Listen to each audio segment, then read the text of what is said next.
Psychopaths have always existed in human civilization, and the apparent increase in serial killings in Africa is no exception. In this video, we'll be going over 7 the most brutal serial killers in African history. Number 7. Elias Tsitavootsi, aka the Panga Man, aka Machete Killer. The South African town of Adderidgeville appears to be the source of more serial killers than ever should be. Elias Tsitavootsi was the second serial killer to come out of this town. Elias was known as the Panga Man because he tortured, killed, and dismembered his victims using a machete. He is also known to have killed 16 men and women, all of whom were white. On November 14, 1960, the serial killer was executed by hanging. His victims are now well documented. Number 6. Hajj Mohammed Masferi, aka the murderer of Marrakesh. Masferi, a shoemaker and writer, drugged and killed at least 36 women with the help of an accomplice named Rahel. While 10 of the remains were under one of his other properties, 26 were discovered buried beneath his shop. The serial killer robbed his victims, killed them, and buried their remains. This all started on the 2nd of May 1906 when Masferi was given a sentence of crucifixion. Foreign diplomats in Morocco objected to the punishment's brutality, but the government gave up and sentenced the man to serve a life sentence. On June 11, 1906, he was buried alive, and 2 days later, he passed away. Number 5. David Thabo Simelain, Swaziland's first serial killer. Starting in the late 1990s to the end of 2001, a Swazi serial killer named David Simelain committed murders. Around the time he was freed from prison following a previous rape conviction, his murderous rampage started in 1997. He had been found guilty of robbery and sexual assault at least 18 times since 1976, making it one of many occasions. The last conviction was noteworthy since he would later assert that the woman had been robbed but not sexually assaulted. He later killed 28 women and children as retaliation for the incorrect conviction. Simelain used job opportunities to entice the majority of his victims to the Marken woods, where he would kill and bury them in shallow graves. He committed the murders alongside Vilakati, his partner, whose farm the first 6 bodies were discovered in July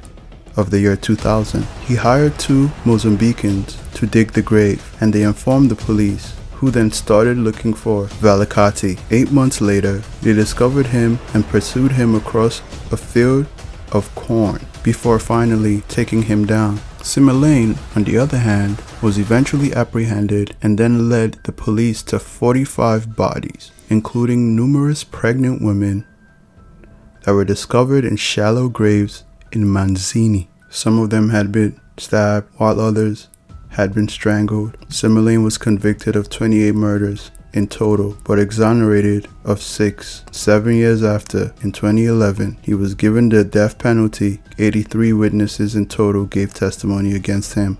Number 4. The B1 Butcher. June 13, 2007, a 36-year-old woman vanished on Independence Avenue in Windhoek, Namibia. A dismembered female torso was later discovered in a trash can adjacent to Namibia's B1 Road. 3.5 days later, it was divided into 2 after being expertly separated from the rest of the body. This indicated to the authorities that a dreaded, unidentified killer was once again on the prowl. The B1 Butcher, who's said to still be at large, is known for systematically dissecting his victims and disposing of their body parts. Not just the nation's B1 road, but also trash cans along busy roadways are his preferred dumping grounds.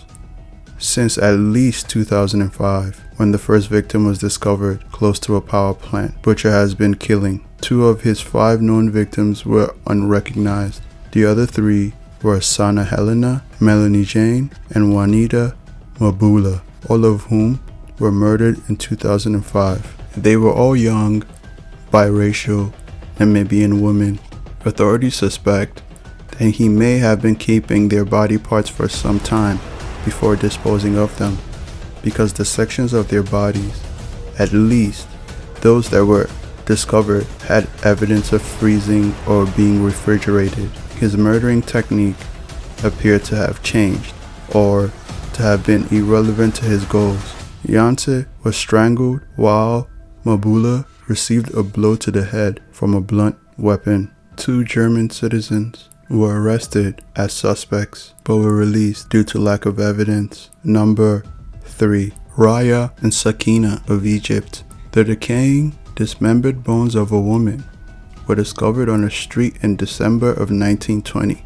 When a guide dug to locate a broken water line, he found numerous female bones in what appeared to be a funeral room. What first happened to be a one-off crime turned out to be a serial one. It was later discovered through investigations that Raya and Sakina, who were renting the home at the time of the murders, were the target of the heat. These 2 wicked, merciless sisters have the distinction of becoming the first women to be put to death in contemporary Egypt. They were the ringleaders of a murderous group of 5 people, which also included a spouse, a partner, and a boyfriend. The 2 shrewd sisters developed a large-scale prostitution and drug ring that operated around 5 homes in Alexandria's Laban district. They perfected a murderous killing team of 5 people, killing at least 17 women. During their trial, which lasted from May 10th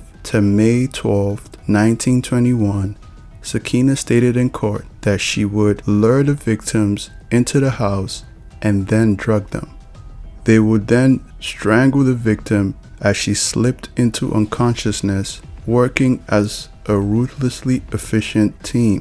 One of them would place his hands over the victim's mouth, another on her throat, a third behind her back, and a fourth on her feet, until she stopped breathing. Abdel-Al was in charge of keeping the feet in place. Sakina's father was Abdel-Al. Post-mortem examinations revealed that although the victims died from suffocation rather than strangulation, Sakina kept repeating the infamous line, quote, "Death passed that way," end quote, after describing each death in her chilling confession. Number 2. Charles Quanta. Charles Quanta was arrested in February of 2000 for the murder of his girlfriend, Joyce Boateng. A few days later, another charge was added for the murder of a hairdresser, Akua Serwa. On January 19, 1996, Serwa's body was discovered near Kumasi's sports stadium. The names on Kwanzaa's charge sheet kept growing, and he eventually got charged with 34 murders, all women. All of the victims were discovered lying supine with their legs wide open. There was obvious sexual assault. Discarded condoms were found near the victims' bodies. Quanta was imprisoned for sexual assault in 1986. He assaulted another woman after his release and was arrested. Prior to his arrest in 2000, he was serving a robbery sentence in prison. Number 1 and the most brutal serial killer in African history, Moses Sitole, also known as the Ted Bundy of South Africa. Moses Sitole was arguably the most dangerous and endearing African serial killer. He was brilliant, well-spoken, and psychopathic. To entice his victims, he created a phony organization called Youth Against Human Abuse, which claimed to be dedicated to eradicating child abuse. He would then invite women to apply to various positions just to lure them to their demise. Sitole would lead his victims through an open field after the interview, where he would attack them, drag them away from sight, sexually assault them, and then strangle them with their own underwear. He then would inscribe BITCH on their bodies. He would sometimes call the victims' families to taunt them. Sitole did this first in Atteridgeville, then in Bucksburg, and finally in Cleveland, hence the name the ABC Murderer. When the pattern was finally discovered, the murderers were dubbed the ABC Murders. They drew national attention, prompting President Mandela to